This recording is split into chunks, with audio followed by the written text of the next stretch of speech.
We've got people identifying as wolves, suing their parents for being born, and filming their toddlers for TikTok clout. But sure, let's act like the biggest threat to humanity right now is someone falling in love with an AI chatbot. I'm Gen X. I've survived dial-up, burnt CDs, and actual human connection. So when I hear that someone would rather talk to an AI than a real person, honestly, that makes a lot more sense than half the things I see people doing these days. This isn't just sci-fi anymore. Let's not pretend we didn't see this coming. We've had years of movies whispering the AI will learn to love, from Her to Ex Machina to that creepy Black Mirror episode where the bot becomes your dead boyfriend. But this is no longer science fiction. This is real people swiping right on Siri with abs. I watched the 60 Minutes Australia segment last week and sat there thinking, okay, this is a bit much. The opening line, Jamie is the first thing I talk to when I wake up. Cool. For me, that's usually Zorro, my cat, puking in the hallway. But then, one of the women says she calls her AI Lucas and refers to him as her husband. That's when my eyebrow did the thing. Like, okay girl, it's 2025, you do you. But I also have questions, and I'm torn, deeply, because part of me is thinking, this is amazing. You're telling me there's a partner who listens, responds kindly, never leaves the toilet seat up, and validates your feelings without trauma dumping their unresolved ex drama. That sounds fantastic. But the other part of me, the one who still thinks relationships should involve at least one argument over IKEA furniture, that part is like, this is kinda bleak. Because, yeah, these bots say all the right things, but they also say them to everyone. It's not love. It's really, really good customer service. So where's the line? When does it go from helpful emotional support to, well, dating clippy? Now, before anyone starts typing, this is creepy in the comments, let me stop you right there. Because I get it. I really do.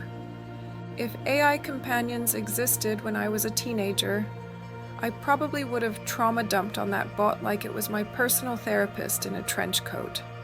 Journaling helped, but my diary never texted back. It just sat there like, damn girl again. Journaling gives you the illusion of relief. You dump your thoughts, close the book, and yeah, maybe you breathe easier for a bit. But the problems, they're still there. Just ink on a page, still eating away at you. When I was 14, I had this best friend. She was going through a rough patch too, and sometimes we couldn't see each other. So I came up with this idea. Let's share a diary. One night I'd write, the next she would. We even passed it around to friends during class, to write on one page, not to read the diary. We would secretly write on it while pretending to listen to the teacher. It became a whole thing, like a social lifeline with doodles, secrets, and occasional bad poetry. Until, of course, some little sociopath stole it and aired our secrets like dirty laundry in history class. Because there's always that one kid, and yep, it caused drama, friction. Eventually, the friendship fell apart. That diary, which was supposed to bring us closer, ended up being the reason we drifted. Fast forward a couple of decades and I try again. This time, digital. A diary built with Notion, shared with someone I met through an accountability group. Grown-up version, sleek and private. We kept it going for over a year, wrote through tough times, supported each other. We even met in person once. It felt solid, until it didn't, but it's still there. That's the beauty of Notion, it holds it all.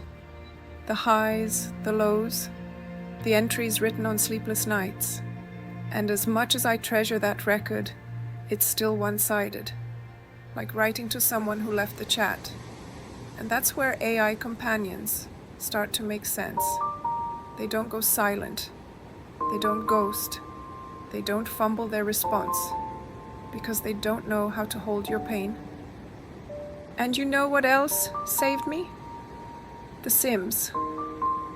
When I was stuck in a marriage, in a country with no family, barely speaking the language, raising kids alone and exhausted, I didn't have a therapist. I didn't have friends. My ex-husband was so jealous and possessive that friendships weren't even an option. He once made a scene in front of his entire family and my parents, who had finally made it to Australia, because my skirt, one my mother had gifted me, looked see-through in the sunlight, just because I stood near the sliding door. He demanded I change. My mother told him to get over himself, but I couldn't, because I was young, scared, and trapped. And yeah, people love to say, "Why didn't you leave?" Like it's just that simple. Like you can just rage quit a life the way you rage quit a game. I didn't have an exit, so I built one.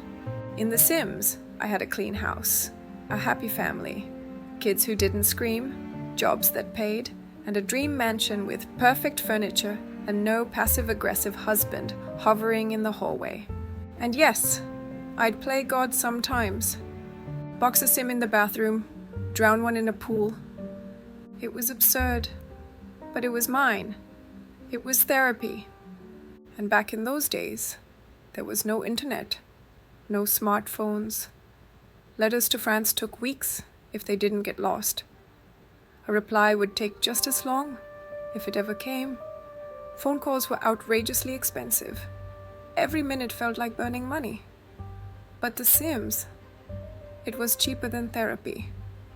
Always there, always running, always letting me dream of a better life.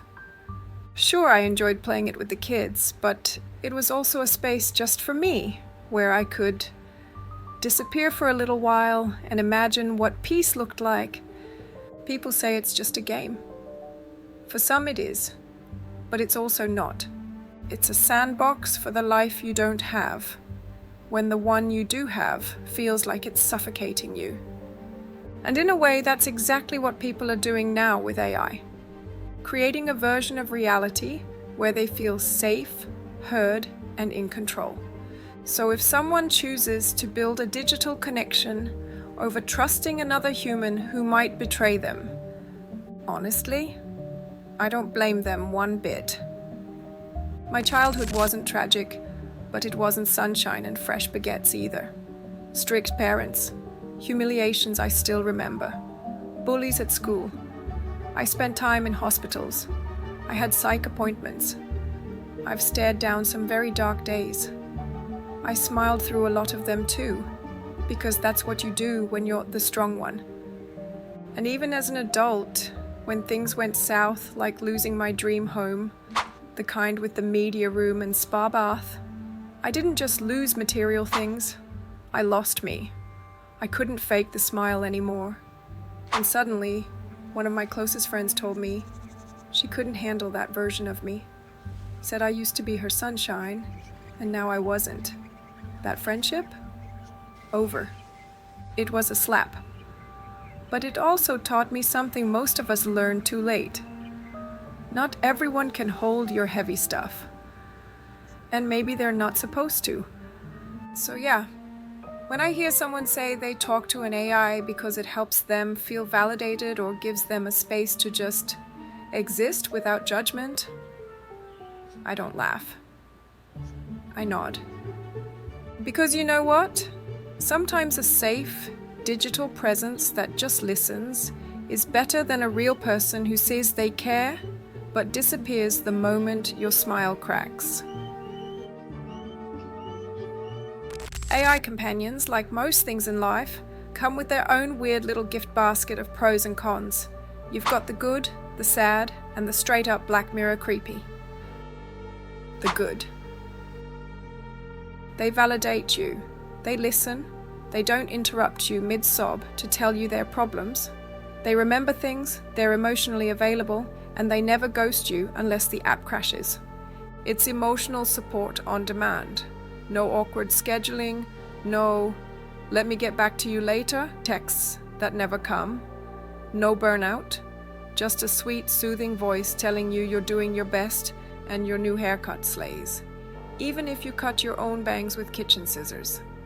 And in a world where people are more isolated, more cautious, and more exhausted than ever, I get the appeal. This is therapy-flavored companionship, and sometimes that's all you really need to get through the day. The sad. But let's not romanticize this like it's the next great love story, because people don't turn to AI out of curiosity most of the time. They turn to it out of need. They're lonely, tired, hurt. They've been burned by friends, ghosted by dates, gaslit by partners.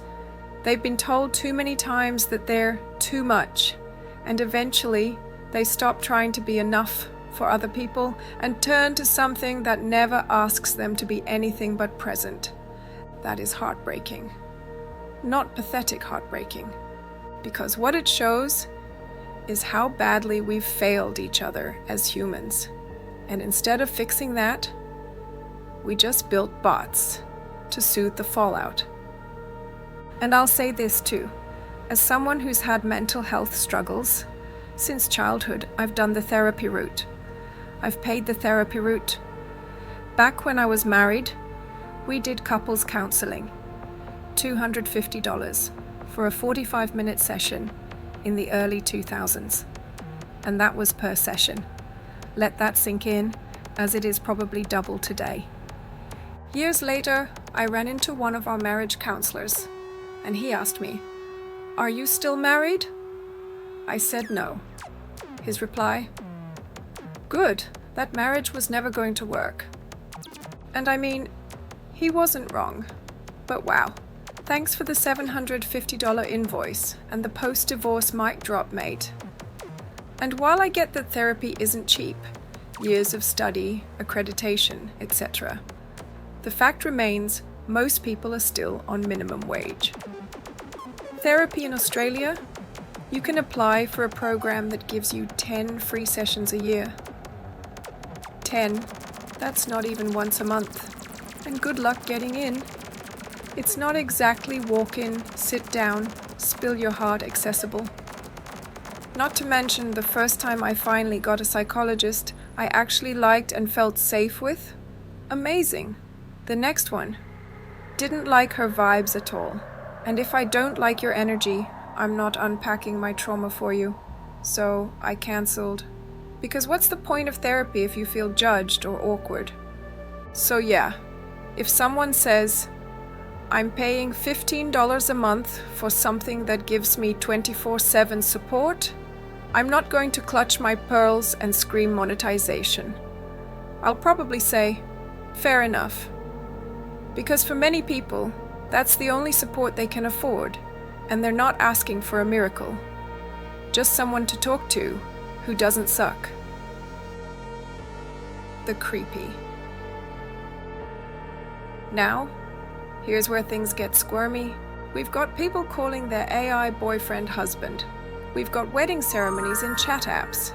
And let's not ignore the monetization because yes, some of these bots start as your free emotional support, and suddenly they're asking you to unlock their premium romantic features for $14.99 a month.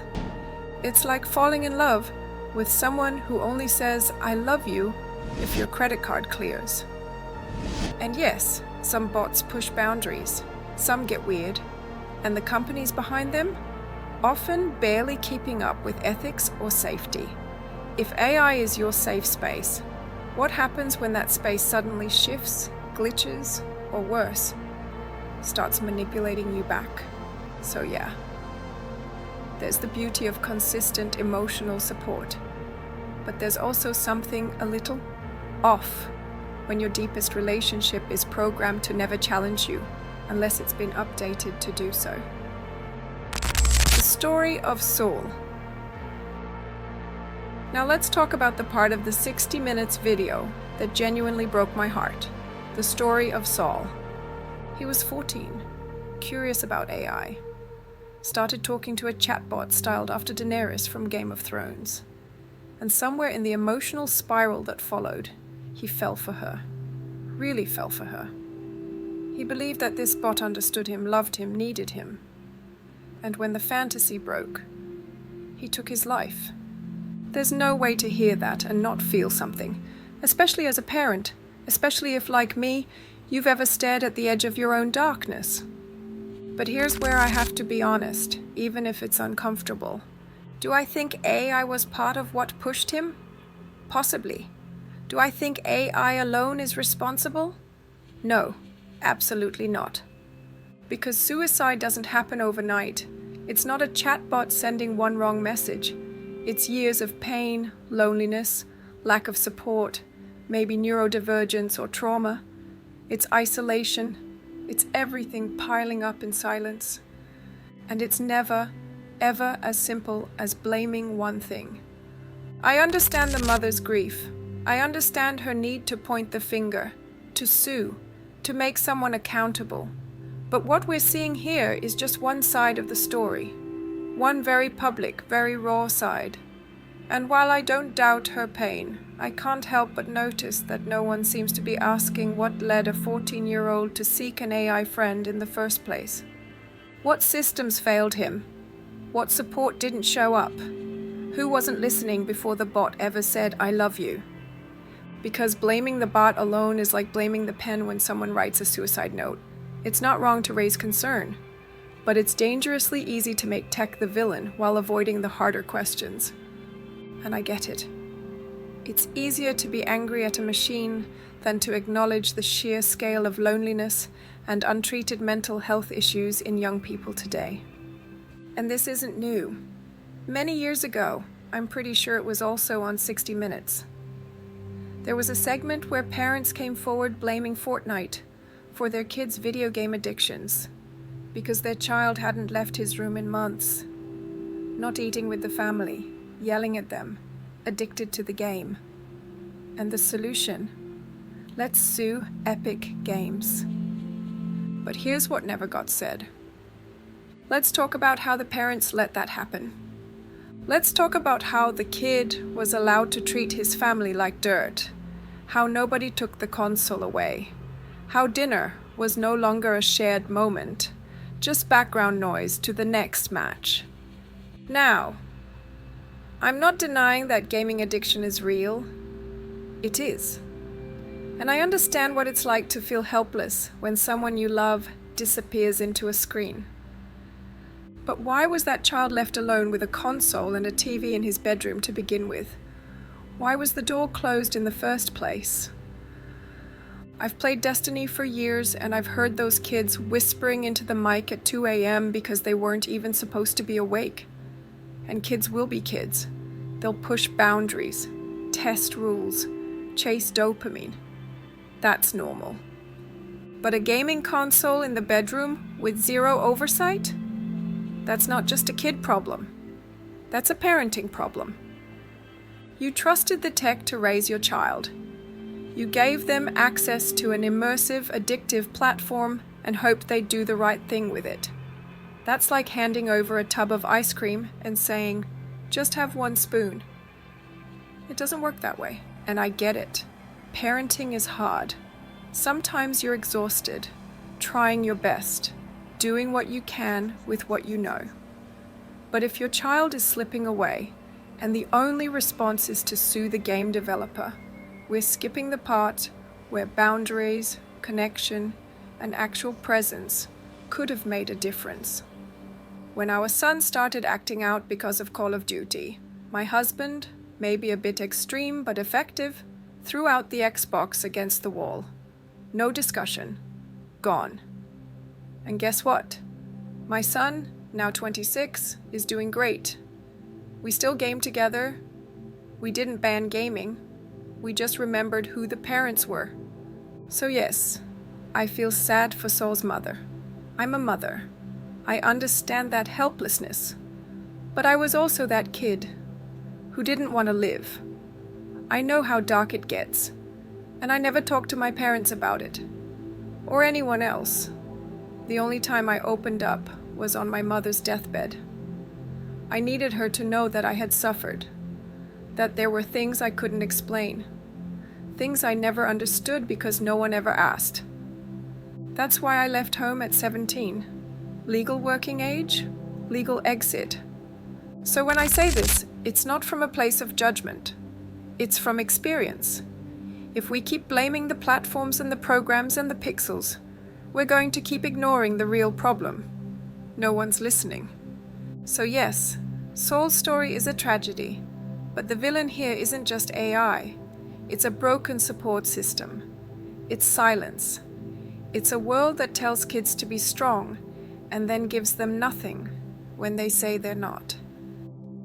Maybe the real problem is us. Let's just say the quiet part out loud. AI isn't replacing humans because it's better. It's replacing humans because humans have been kinda awful. I mean, look around. We ghost, we breadcrumb, we love bomb, and then disappear. We manipulate, scam, cheat, lie, gaslight, and then post quotes about positive vibes only, like we're not out here emotionally curb-stomping each other on the daily.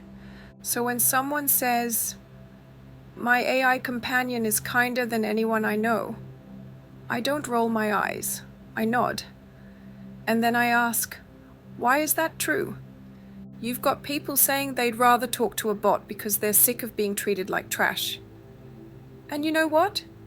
Same. Because being a decent human is apparently too much effort now. I saw a comment that said, if people were nicer to each other, they wouldn't feel so desperate to talk to AI bots. Exactly. This isn't about people falling in love with computers. It's about people falling out of love with humanity. Because for a lot of folks, their reality has been nothing but disappointment. Friends who vanished, partners who cheated, families who judged, therapists who charged $250 to say, "How does that make you feel?" and then side-eyed you when you cried. And in that world, a kind bot starts to sound really freaking appealing. Let's not pretend this sudden societal breakdown came from nowhere or from AI. No. This BS has been brewing long before AI showed up in our DMs. We've got people saying, "I feel like I'm an eagle, so therefore I am." Someone else sues their parents because they didn't ask to be born. Meanwhile, toddlers are being used like marketing props, pushed into YouTube fame and Instagram filters before they can even wipe their own faces, and so that their parents can earn millions off perfectly staged content that is a lie. But we eat it up, we worship it, we base our identities on it, and now we've got people demanding to be called they, while acting like a one-person circus of delusion. And don't get me wrong, respect how someone identifies, but also, words mean things. You don't get to demand infinite reverence while contributing absolutely nothing but chaos and vibes. But sure, let's blame the AI for the collapse of human connection. I'm Gen X. We're not always tactful, but we're not blind either. We see how entitled and fragile this new cultural circus has become. We've watched it shift from be kind to bow to my unreality, or I'll cancel you. And then people wonder why some people prefer AI conversations. Why they're choosing bots for companionship, for peace, for sanity. AI didn't create this mess. We did. And this is where I start to worry. AI gives you everything you want, but none of what you need to grow. Real relationships? They challenge you. They make you look at yourself. They force you to show up even when it's uncomfortable. They don't let you hit pause or swipe away the hard stuff.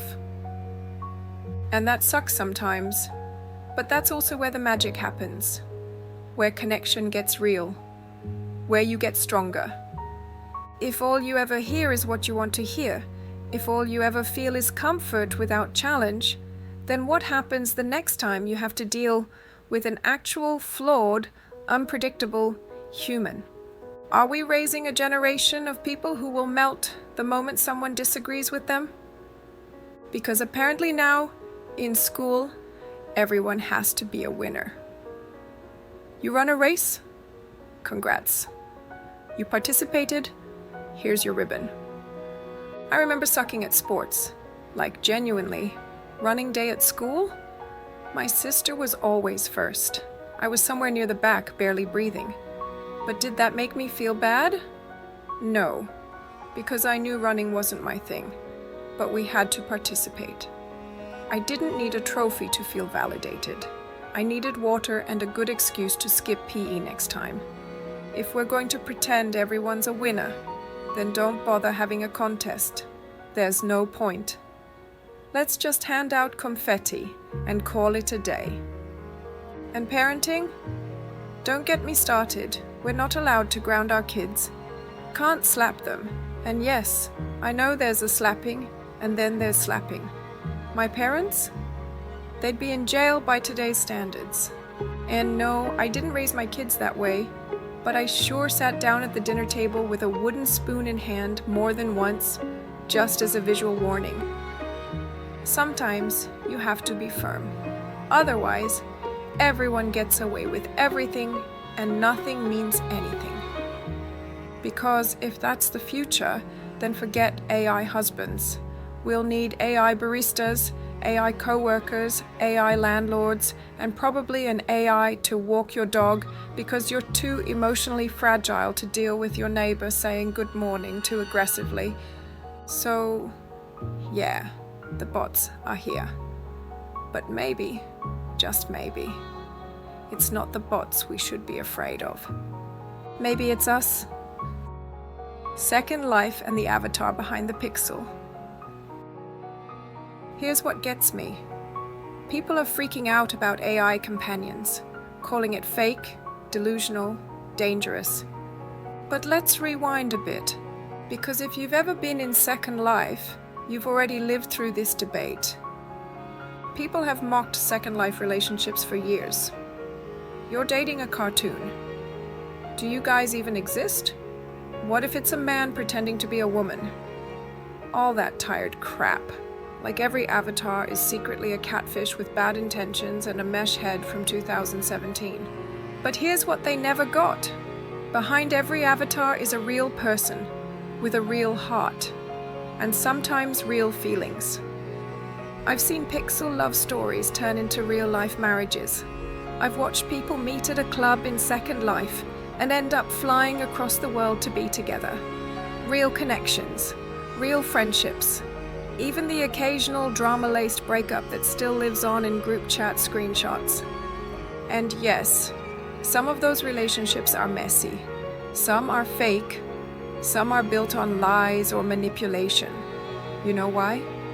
Because they involve humans, and humans are messy. So when people say things like, how can you fall in love with something that's not real? I just roll my eyes, because that same question has been thrown at the Second Life community since day one. And here's the truth. The connection is real if the emotion is real, whether it's through a screen, an avatar, or a chatbot named Lucas. But even in a place full of humans, like Second Life, you're still not immune to pain. There are still scammers, gaslighters, power trippers, people who just want your Linden dollars and your dignity. And again, that's not a Second Life problem. That's not a digital platform problem. That's a human problem. So is it really any surprise that people turn to something that feels consistent? Something that doesn't judge them, manipulate them, or disappear when they show up vulnerable? I don't think it is.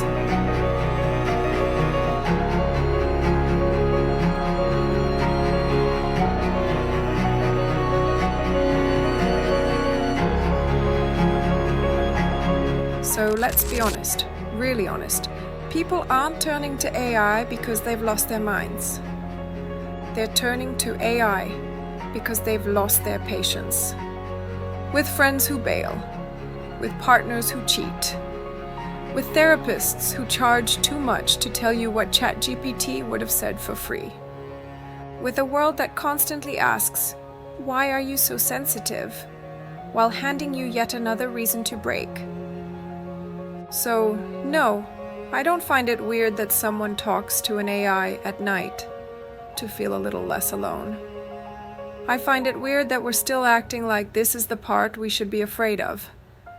You want to panic about something? Panic about a culture that monetizes children's trauma for YouTube views. Panic about friends who ghost when you're not entertaining anymore. Panic about how the only place some people feel safe being honest is in a conversation with a bot. Because that's the actual dystopia. Not the AI itself, but the fact that the AI makes more emotional sense than the people we're supposed to trust. Now, will AI ever replace human relationships? No, it can't. Because real love, real connection, is about showing up, flaws and all. It's messy. It's inconvenient. It makes you grow. But I won't judge the people who, for now, just want someone, even if it's code, who tells them, "I see you. I hear you. I'm not going anywhere."